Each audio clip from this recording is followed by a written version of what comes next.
Ladies and gentlemen, the motion today that I'm opposing, and I hope you all are too, is Trump 2.0 will make the world a safer place. I'll be honest, it's a ridiculous motion. To believe this motion, you have to have been asleep for Trump 1.0.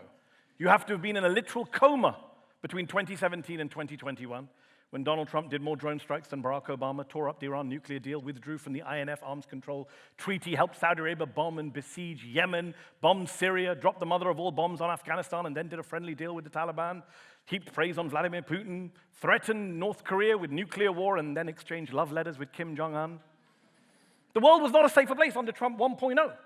And to believe that Trump 2.0 will make the world a safer place, you also have to have been asleep since January 20th of this year. You have to have buried your head in the sand. Safer. Safer.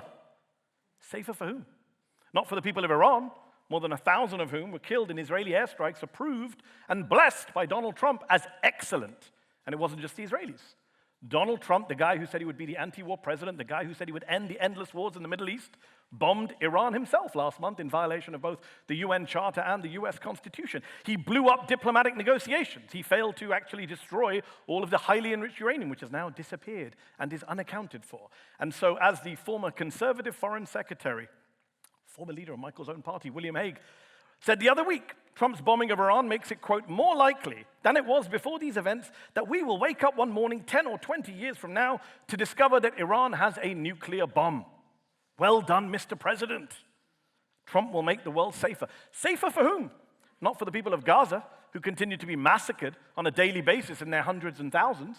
Just 6 kids killed yesterday, lining up for water. Since Netanyahu violated Trump's ceasefire back in March, with Trump's blessing, over 6,000 Palestinians have been killed and 21,000 injured. Meanwhile, Trump has given the green light to the most far-right people in Israel to both starve the people of Gaza and ethnically cleanse the place. He just signed off on a $500 million arms deal with Israel, a government, a country that is led by a man who is wanted by the International Criminal Court. Trump will make the world safer. Safer for whom? Not for the people of Yemen, who Trump bombed in March, April, and May of this year, killing over 200 civilians. More than were killed in all American attacks on Yemen over the past 20 years, including 80 civilians in an oil refinery and 60 migrants trapped in a detention center, all dead, thanks to Donald Trump. But he'll make the world safer. Safer for whom? Not for the people of Ukraine, who Trump effectively abandoned since he berated their president in the Oval Office on live television, then kicked him out of the White House, then brought in a pause on intelligence sharing with Ukraine, which led to the deaths of hundreds of Ukrainian soldiers, dozens of Ukrainian civilians. Michael used to be a big supporter of Ukraine, but now he's here tonight defending Trump. The same Trump who just last month halted crucial arms shipments and munitions destined for Ukraine, desperately needed by Ukraine. Now he's saying, oh, well, he's going to change his mind. He's actually going to send the weapons. But he's all over the place. He's Trump. So, I don't know. I guess the Ukrainian people are on their own in this new, safer world brought about by Trump 2.0. The truth is that Trump is all too happy to deliver the keys to Kyiv and the property deeds to Gaza to Vladimir Putin and Benjamin Netanyahu. He's all too happy for foreign autocrats to take what they want by force. He is. I mean, you don't think Xi Jinping, who Trump calls a friend and says he has great chemistry with, you don't think Xi Jinping is watching what's happening in Ukraine and thinking Taiwan is just there for the taking? By the way, Trump, ever the mob boss, says Taiwan should pay the US protection money for its defense. So look, Trump 2.0's foreign policy is a recipe, I'm sorry to say, for more war, not more peace. This is a US president who has increased the military budget to a record high, who loves to cozy up to aggressive foreign dictators, while threatening his own democratic allies, not just Ukraine. He says he wants to annex Canada. He wants to invade Panama. He wants to conquer Greenland. Is this what a safer world looks like? The United States going to war with Denmark? And let's be clear, this is serious stuff. This isn't a joke. There are real-world consequences to Trump's bumbling belligerence, to his reckless rhetoric, to his unbelievable unstableness. You have Poland now considering getting nuclear weapons. You have South Korea considering getting nukes. You have Germany, God help us, thinking about nukes. All because Donald Trump has abandoned US allies, threatened US allies, and made the world a less safe place. More unstable, more chaotic, more dangerous. And this isn't just about war and peace. Trump is making the world a less safe place in myriad ways. He's undermined the global fight against climate change, which Michael has said in the past Western countries have a moral responsibility to tackle.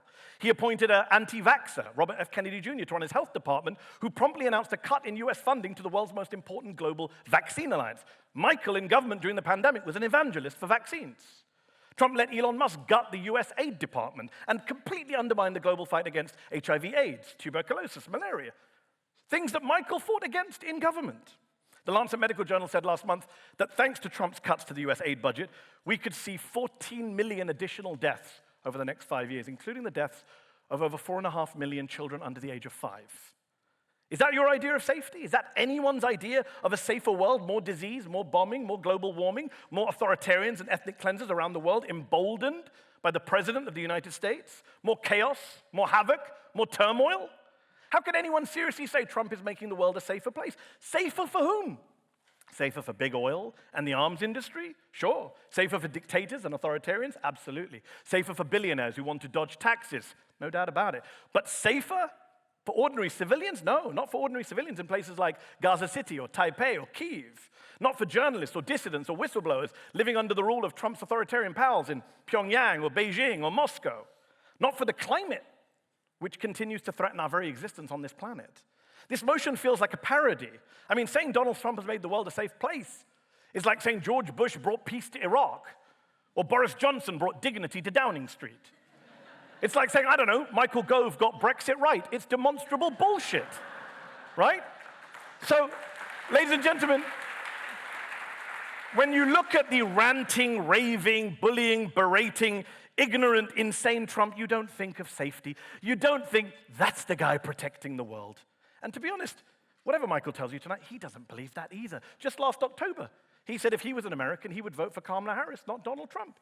And yet here he is tonight making the case for Trump, defending the indefensible, trying to make you all believe that the arsonist is really the firefighter, that the guy pouring gasoline, petrol on the flames of conflict in the Middle East and beyond, he's really pouring water.